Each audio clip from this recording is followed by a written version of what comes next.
తిరుమలేశ్వరి సన్నిధిలో సాలకట్ల బ్రహ్మోత్సవాల వేడుక వైభవంగా జరిగింది. ఉత్సవాలను నిర్వహించేందుకు స్వామివారి అనుమతి కోరుతూ అర్చకులు అంకురార్పణ కార్యక్రమాన్ని శాస్త్రోక్తంగా నిర్వహించారు. అంతకుముందు శ్రీవారి సర్వ సైన్యాధ్యక్షుడు విశ్వక్సేనుల వారిని ఆలయ 4 మాడవీధుల్లో ఊరేగించారు. జగద్రక్షకుడైన శ్రీవారికి నిర్వహించే బ్రహ్మోత్సవాల ఏర్పాట్లను పర్యవేక్షించేందుకు విశ్వక్సేనుల వారు మాడవీధుల్లో ఊరేగారు. అనంతరం శ్రీవారి ఆలయంలోని యాగశాలలో అర్చకులు నిర్వహించిన అంకురార్పణ ఘట్టంతో బ్రహ్మోత్సవాలకు బీజం పడింది.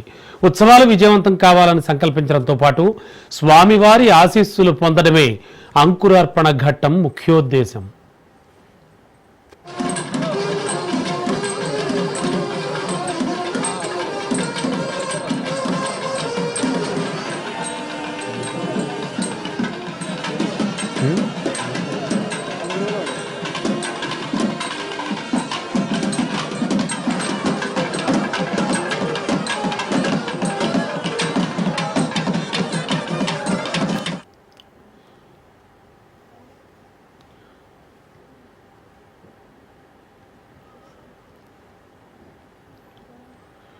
తిరుమలేశ్వరి సన్నిధిలో సాలకట్ల బ్రహ్మోత్సవాల వేడుక వైభవంగా జరిగింది. ఉత్సవాలను నిర్వహించేందుకు స్వామివారి అనుమతి కోరుతూ అర్చకులు అంకురార్పణ కార్యక్రమాన్ని శాస్త్రోక్తంగా నిర్వహించారు. అంతకుముందు శ్రీవారి సర్వ సైన్యాధ్యక్షుడు విశ్వక్సేనుల వారిని ఆలయ 4 మాడవీధుల్లో ఊరేగింపు కార్యక్రమం జరిగింది.